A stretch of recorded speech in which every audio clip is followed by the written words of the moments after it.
सर्वात महत्त्वाचं म्हणजे ज्यांनी या मुलीला जन्म दिलाय, सज्जनो मायबाप ही सोपी गोष्ट नाही।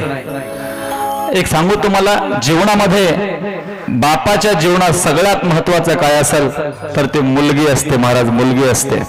ऐका, एखाद्या वेळेला पोरगा मेला तरी बाप रडणार नाही, एखाद्या वेळेला पोरगा मेला तरी बाप रडणार नाही, पण ज्या दिवशी पोटचा गोळा मुलगी घराच्या बाहेर जाते त्या दिवशी कितीही निष्ठुर बाप असला तर डोळ्यातून अश्रू गळल्याशिवाय राहणार नाही महाराज, डोळ्यातून अश्रू गळल्याशिवाय राहणार नाही।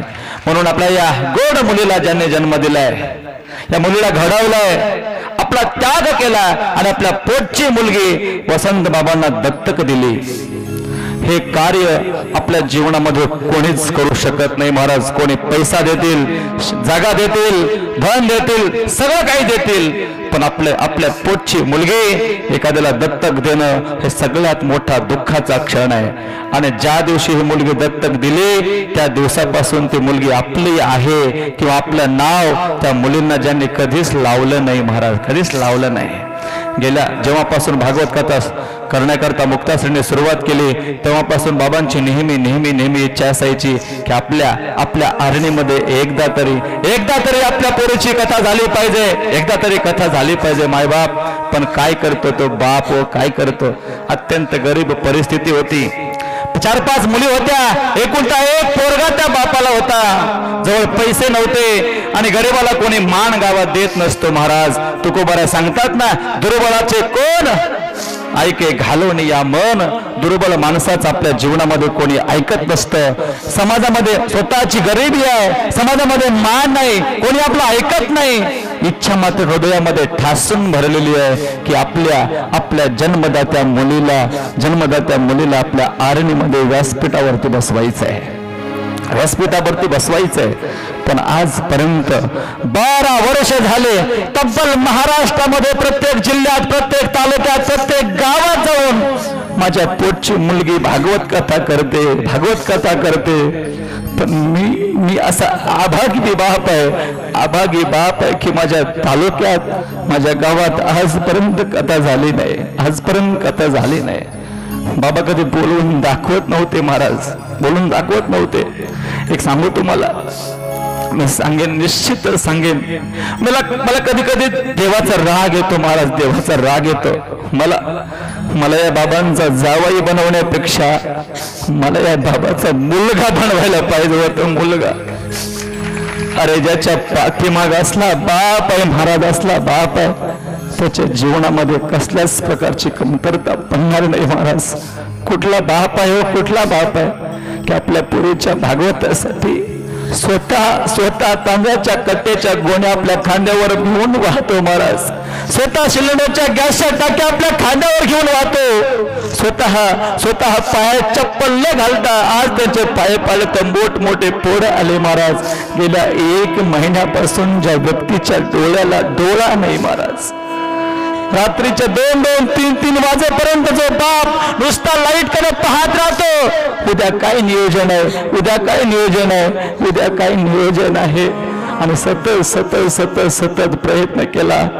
गेल्या 7 दिवसापासून आपण पाहतोय ज्यांच्यामुळे हा कार्यक्रम यशस्वी होतो मायबाप, अजून त्या महात्म्याने या स्टेजवरती पाय ठेवला नाहीये, अजून पाय ठेवला नाही महाराज।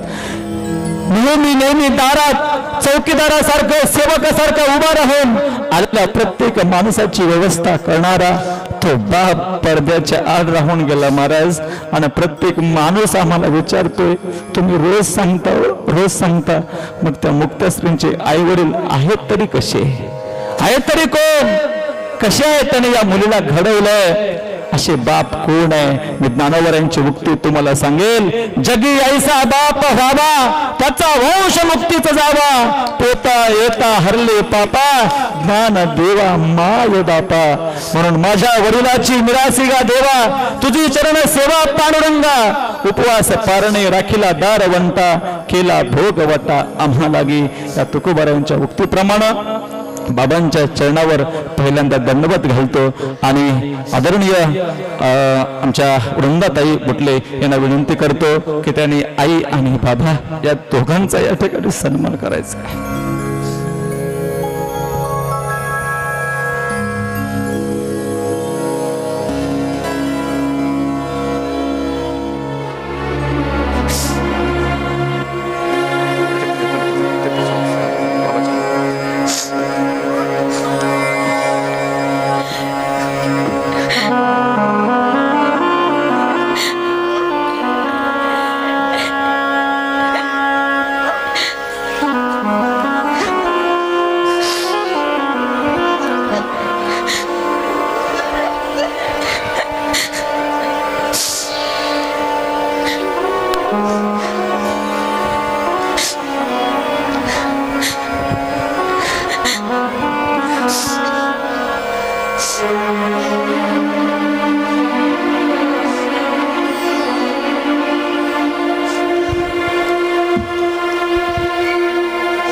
आहे, कोणीही गडबड करू नका.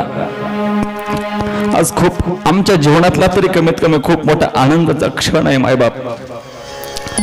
कारण ज्याच्यासाठी आम्ही आयुष्य समर्पित केलंय, आम्ही कधी घराचा, कधी दाराचा, कधी संसाराचा विचार केला नाही मायबाप. आणि म्हणूनच आज 100वा भागवत कथेचा सोहळा आपल्या अरणी गावामध्ये साजरा होतोय.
हरिभक्तीपराय भागवताचार्य मुक्ताश्रीजी पंढरपूरकर हे आपल्या आईबाबांना पुष्पहार घालून या ठिकाणी स्वागत करत आहेत.